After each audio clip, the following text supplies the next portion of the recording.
बिस्मिल्लाहिर्रहमानिर्रहीम। अस्सलाम वालेकुम। मेरा नाम जाहिद है और आप मेरा ऑफिशियल यूट्यूब चैनल देख रहे हैं। नाज़रीन, पाकिस्तानी सियासत के अंदर हर घंटे के बाद तब्दीलियाँ हो रही हैं और इन तब्दीलियों का सबसे ज़्यादा शिकार तब्दीली सरकार हो रही है। इमरान खान साहब का अब जो रहना है वो बहुत मुश्किल हो गया इक़्तिदार के अंदर। उसकी सबसे बड़ी और अहम वजह यह है कि सबसे पहले नंबर पर पाकिस्तान तहरीक इंसाफ के अंदर ही टूट पड़ चुकी है। पाकिस्तान तहरीक इंसाफ के अब जो अरकान बाकी रह गए हैं वो 120 के करीब जो है वो लोग बाकी रह गए हैं। इसके अलावा लोग जो हैं वो दीगर सियासी जमातों के अंदर उन्होंने जाने का ऐलान तो नहीं किया, लेकिन उनके साथ जो है वो मामला तय पा चुके हैं। और इस वक्त जो है वो 35 पाकिस्तान तहरीक इंसाफ जो कि PTI के टिकट पर इलेक्शन लड़े थे, उन्होंने अपनी राहें जुदा कर ली हैं और वो अपोजिशन के साथ हैं। ये 35 अरकान अब हो चुके हैं। पहले 24 का दावा किया जा रहा था, लेकिन 24 का दावा किया जा रहा था, लेकिन दावे के बाद वो 24 लोग सामने भी आए और पूरे पाकिस्तानी मीडिया ने उसको कवरेज भी दी। उसके बाद अब जो आ रहा है कि 35 से जो ज़ायद हैं अरकान कौमी असम्बली वो हुकूमत से अपने राहें जुदा करने के लिए तैयार हैं।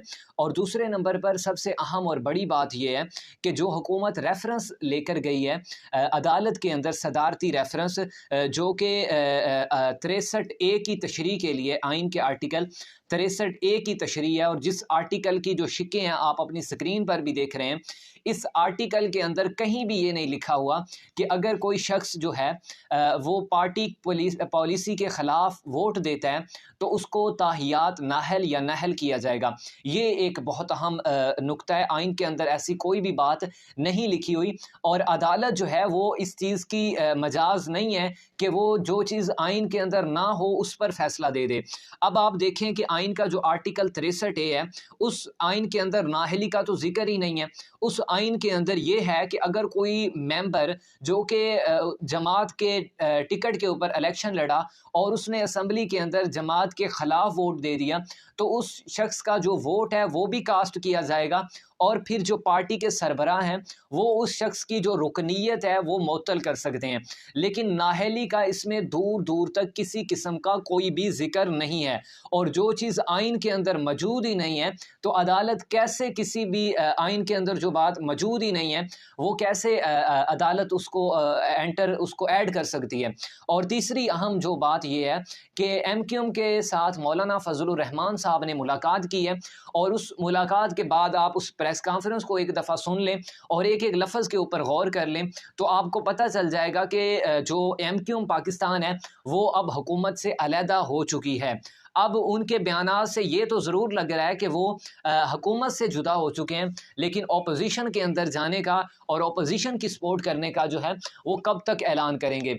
और दूसरे नंबर पर मौलाना फजलुर रहमान साहब की जानिब से ये यकीन दहानी कराई गई है कि जो आपके मामलात हैं, जो आपके मुतालबात हैं, वो आसिफ अली जरदारी साहब उस पर बिल्कुल एग्री किया है, बिलावल भुट्टो साहब ने भी एग्री किया है, और इसके अलावा जो पीपल्स पार्टी की जितनी भी क़यादत है उन्होंने MQM के जितने भी मुतालबात हैं उन पर एग्री किया, चाहे वो दफातर के हवाले से हों या किसी किस्म के कोई भी मुतालबात हों, वो पाकिस्तान पीपल्स पार्टी ने उनसे जो है वो अपना मुआहिदा कर लिया है। और आइंदा चंद दिनों के अंदर आप देखेंगे कि MQM बाज़ाब्ता तौर पर हुकूमत से अलहदगी का ऐलान करेगी। और दूसरे नंबर पर बाप पार्टी बलूचिस्तान की जो है उस पार्टी का भी वाज़े तौर पर यही लग रहा है कि वो भी इस वक्त हुकूमत के साथ नहीं है, और GDA जो है वो हुकूमत के साथ ही है और उन्होंने हुकूमत का साथ देने का फ़ैसला किया है। लेकिन हो सकता है कि GDA किसी भी टाइम ये ऐलान कर दे कि वो अब हुकूमत के साथ नहीं रहना चाह रहे। और तीसरे नंबर पर अहम जो बात है वो है चौधरी बरादरान की। चौधरी बरादरान के साथ भी जो है वो मामला तय पा गए हैं और इनकी जो है आगाज़ बहुत जल्द हो जाएगा। अब यहाँ पर एक बात और ज़हन नशीन रख लीजिएगा कि इत्तेहादी जो हैं वो बाज़ाब्ता तौर पर क्यों नहीं अपोजिशन में जाने का ऐलान कर रहे। उसकी सबसे बड़ी वजह यही है कि इत्तेहादियों को भी ये पता है कि हुकूमत किसी भी टाइम कुछ भी दानिस्ता तौर पर कुछ भी कर सकती है, वो इजलास को डिलीवर कर सकती है, वो कुछ भी करा सकते हैं। तो लिहाजा उन्होंने जब वोटिंग का दिन होगा और उसी दिन जाके अपोजिशन की हमायत कर देनी है और हुकूमत PTI की जो गई है। और ये भी बात ज़हन नशीन रख लीजिएगा कि इमरान खान साहब का अब वाज़े तौर पर यही लग रहा है कि उनको अब इक़्तिदार बचाना उनका बहुत मुश्किल हो गया है। हाँ, अगर मौजज़ा कोई हो جاتا ہے تو پھر علیحدہ بات ہے، پھر عمران خان صاحب بچ سکتے ہیں، لیکن معجزہ کدھر سے ہونا ہے؟ وہ لوگ آج 23 مارچ بدھ کے روز آج پریڈ کے اندر بھی آپ نے دیکھا کہ کیا کچھ ہوا اور کیا کچھ نہیں ہوا، وہ مجھے بتانے کی ضرورت نہیں ہے۔ تو اس سے یہ واضح طور پر لگ رہا ہے کہ جو عمران خان صاحب کے اوپر 2018 سے پہلے ایک شفقت کا ہاتھ ہوتا تھا وہ اس وقت نہیں ہے، اور یہ ایک بہت اہم سوالیہ نشان ہے کہ یہ شفقت کا ہاتھ کیوں اٹھا، کس وجہ سے اٹھا۔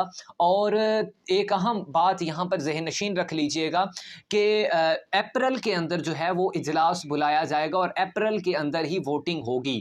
یہ مارچ کا جو مہینہ ہے اب اجلاس بلایا جائے گا اور اجلاس کے اندر ایک جو رکن جن کی ڈیتھ ہو گئی ہے اس کے بعد یہ جو ہے اجلاس یہ چند دن کے لیے ملتوی کر دیا جائے گا، اور اس کے بعد جو ہے یہ اپریل کے شروع کے اندر یا مارچ کے بالکل آخر کے اندر جا کر تحریک عدم اعتماد جو ہے اس کے اوپر ووٹنگ ہوگی۔ اگر تحریک عدم اعتماد کی جو ہے اس کے اوپر اگر ووٹنگ ہو جاتی ہے تو پھر عمران خان صاحب کا بچنا بہت مشکل ہے۔ اگر عمران خان صاحب کوئی درمیانی رستہ نکال لیتے ہیں یا اسپیکر جو ہے وہ اجلاس کو غیر معینہ مدت کے لیے ملتوی کر دیتے ہیں تو پھر عمران خان صاحب کو جو ہے وہ چند دن زیادہ مل جائیں گے اقتدار کے، لیکن ابھی تک ایسا کوئی کچھ نظر نہیں آ رہا۔